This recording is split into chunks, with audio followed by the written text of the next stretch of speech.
This evolving sector, he writes, I'm going to read you a couple of sentences. He said, it's made up of traditional companies which nonetheless subscribe to social aid arrangements in support of underdeveloped countries, charitable foundations associated with individual companies, groups of companies oriented towards social welfare, and the diversified world of the so-called civil economy and the economy of communion. I'll explain that in a moment.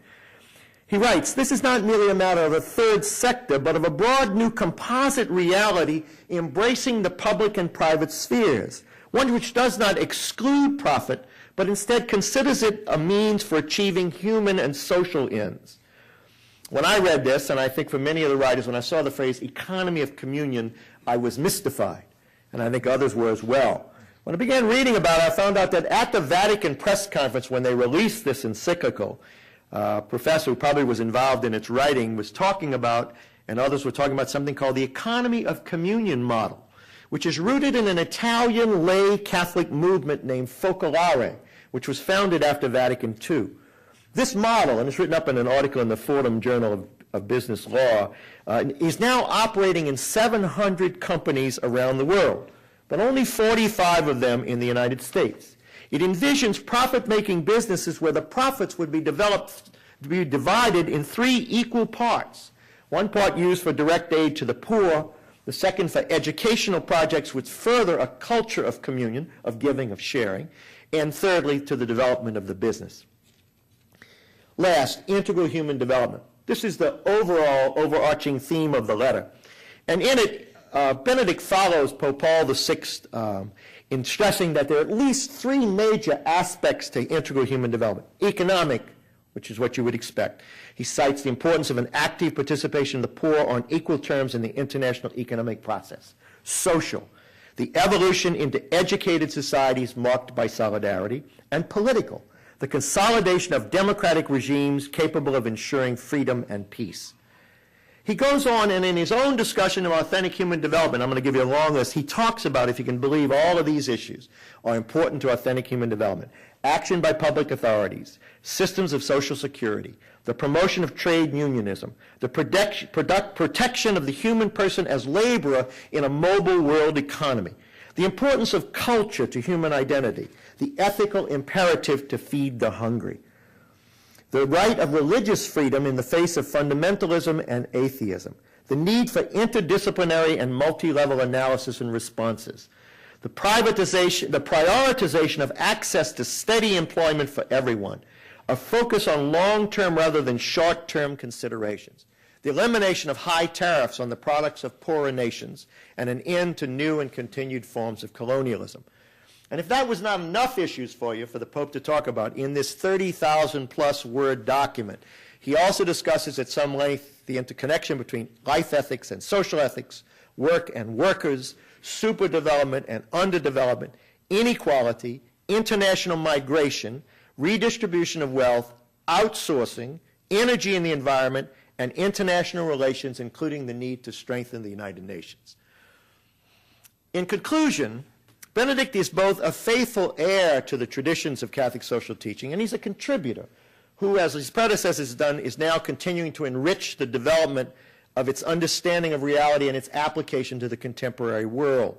He builds upon the tradition, but he does so in ways that expand the concept of human development while addressing increasingly important issues: technology, the environment, and global justice and redistribution.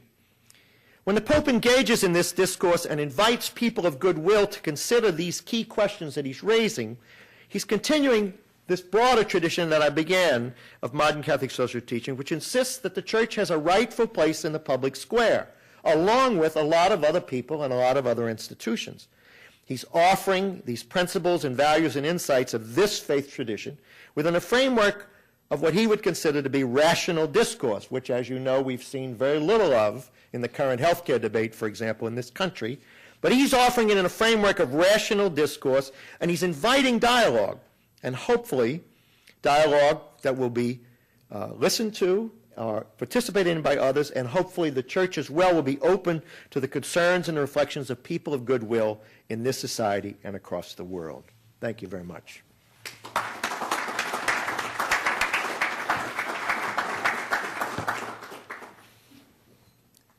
Today at the City Club of Cleveland, we're listening to a special program featuring Father Fred Kammer, Director of the Jesuit Social Research Center at Loyola University.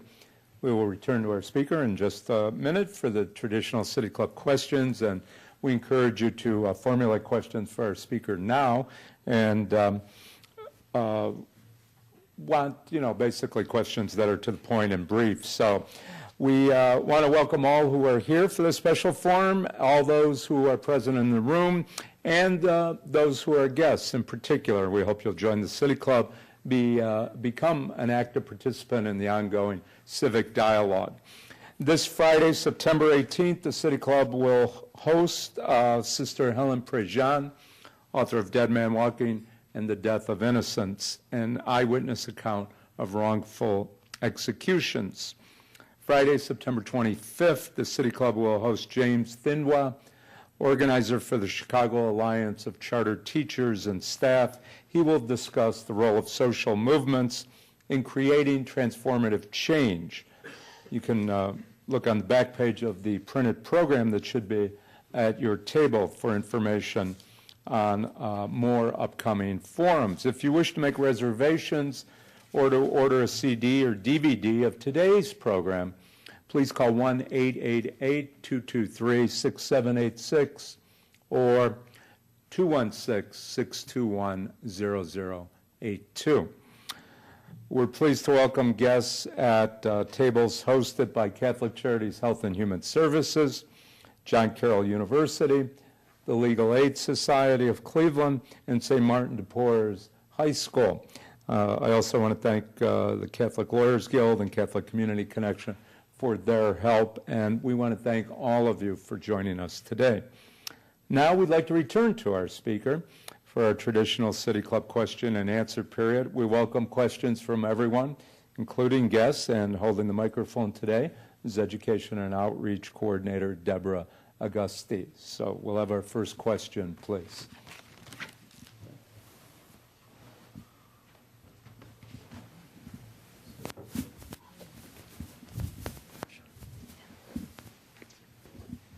Father, just wanted to ask you to comment on putting this into practical aspect in the New Orleans situation you've been dealing with for the last number of years. How has this been represented?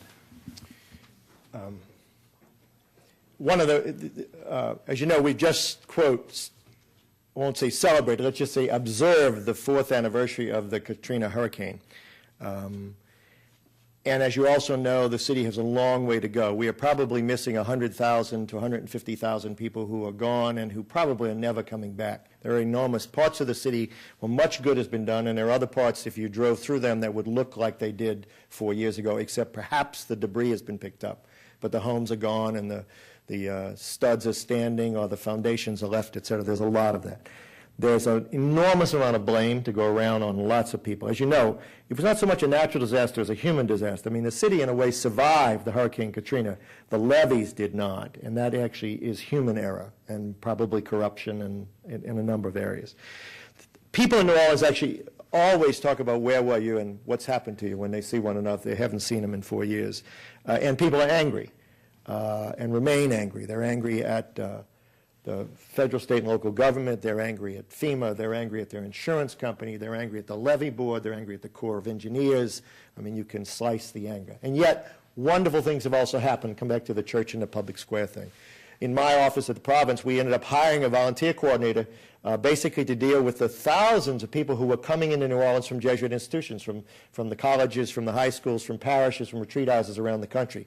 Catholic Charities, and I've been sitting on the local Catholic Charities board, set up a major neighbor-to-neighbor program to help rebuild homes, and often the volunteers that came through Jesuit institutions and made contact with us, we plugged them in through Catholic Charities because they had the capacity to do the screening of homeowners who really needed help and were truly needy, to use that phrase, in terms of help. A lot has happened. Volunteers are still coming in. Semester break, you can always expect to see university vans from around the country, state universities, public universities, private universities, everywhere. High schools included, churches, everywhere. And not just New Orleans, but all along the Gulf Coast. You can still see the rebuilding going on, and it's going to continue to go on.